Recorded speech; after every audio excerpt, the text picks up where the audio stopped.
السلام علیکم ورحمۃ اللہ وبرکاتہ۔ بنی اسرائیل میں ایک نہایت ہی فاسق اور فاجر انسان تھا جو اپنی بدکرداریوں سے کبھی باز نہ آتا تھا۔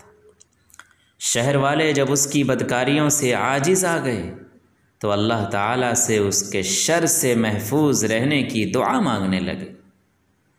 اللہ تعالیٰ نے حضرت موسیٰ علیہ السلام کی طرف وحی بھیجی کہ بنی اسرائیل کے فلاں شہر میں ایک بدکار جوان رہتا ہے، اسے شہر سے نکال دو تاکہ اس کی بدکاریوں کی وجہ سے سارے شہر پر آگ نہ برسے۔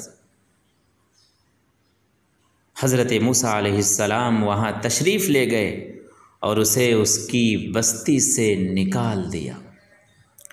پھر فرمان الہی ہوا کہ اسے اس بستی سے بھی نکال دو۔ جب حضرت موسیٰ علیہ السلام نے اس کو دوسری بستی سے بھی نکال دیا تو اس نے ایک ایسے غار پر ٹھکانہ بنایا اور وہاں جا کر پناہ لی جہاں نہ کوئی انسان تھا اور نہ ہی کسی چرند پرند کا گزر تھا۔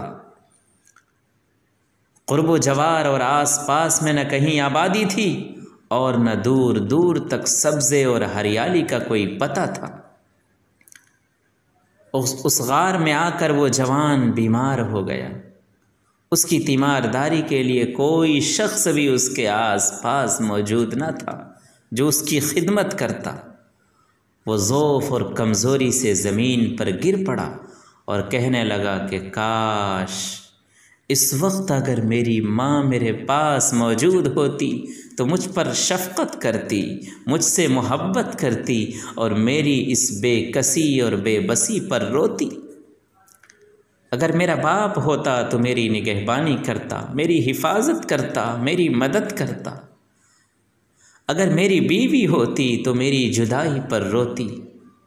اگر میرے بچے اس وقت موجود ہوتے تو کہتے کہ اللہ اس عاجز، گنہگار، بدکار اور مسافر باپ کو بخش دے جسے پہلے تو شہر بدر کیا گیا اور پھر دوسری بستی سے بھی نکال دیا گیا اور اب وہ غار میں بھی ہر ایک چیز سے نا امید ہو کر دنیا سے آخرت کی طرف جا رہا ہے، اور پھر وہ میرے جنازے کے پیچھے روتے ہوئے چلتے اور مجھے دفن کرتے۔ پھر وہ نوجوان کہنے لگا کہ اللہ تو نے مجھے والدین اور بیوی بچوں سے تو دور کیا ہے مگر اپنے فضل و کرم سے کبھی دور نہ کرنا۔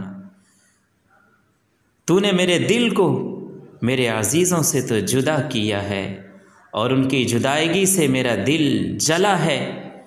اے اللہ اب میرے وجود کو میرے گناہوں کی وجہ سے دوزخ کی آگ میں نہ جلانا۔ اسی دم اللہ تعالیٰ نے ایک فرشتے کو اس کے باپ کا ہم شکل بنا کر بھیجا اور ایک حور کو اس کی ماں اور دوسری حور کو اس کی بیوی کی ہم شکل بنا کر بھیجا اور جنت کے کچھ لڑکوں کو اس کے بچوں کے روپ میں بھیجا۔ یہ سب اس کے قریب آ کر بیٹھ گئے اور اس کی شدت تکلیف پر افسوس اور آہ و زاری کرنے لگے۔ جوان انہیں دیکھ کر بہت خوش ہوا اور اسی خوشی اور مسرت کے عالم میں اس کا انتقال ہو گیا۔ اس کے انتقال کے بعد اللہ رب العزت نے حضرت موسیٰ علیہ السلام کی طرف وحی بھیجی کہ موسیٰ فلاں غار کی طرف جاؤ، وہاں ہمارا ایک دوست مر گیا ہے، تم اس کی تجہیز و تکفین کا انتظام کرو۔ حکم الہی سنتے ہی حضرت موسیٰ علیہ السلام جب غار میں پہنچے تو انہوں نے وہاں اسی جوان کو مرا ہوا پایا جس کو انہوں نے پہلے شہر اور پھر بستی سے نکالا تھا۔ اس کے ارد گرد حوریں تعزیت کرنے والوں کی طرح بیٹھی ہوئی تھی۔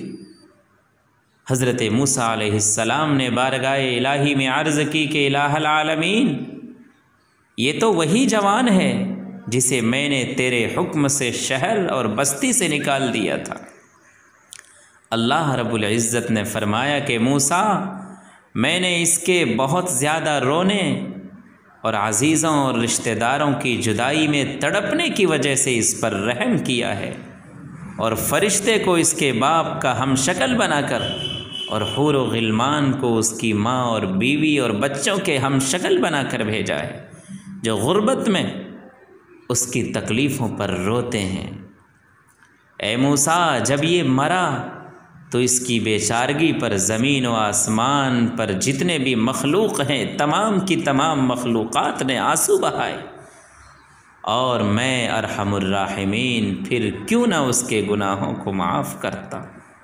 اے موسیٰ، جاؤ ان کے کفن دفن کا انتظام کرو۔ چنانچہ حضرت موسیٰ علیہ السلام نے اس نوجوان کو بڑی ہی عزت کے ساتھ غسل دیا، کفن پہنایا، اور قبرستان میں جا کر اس کو عزت کے ساتھ دفن کر دیا۔ سچ ہے، جب اللہ رب العالمین کی بارگاہ میں اللہ کا بندہ سچے دل سے تڑپ اور لگن کے ساتھ، عاجزی اور انکساری کے ساتھ روتا ہے، گڑ گڑاتا ہے، تو اللہ رب العالمین بھی اس بندے کو معاف فرما کر اپنی رحمت کے آغوش میں لے لیتا ہے۔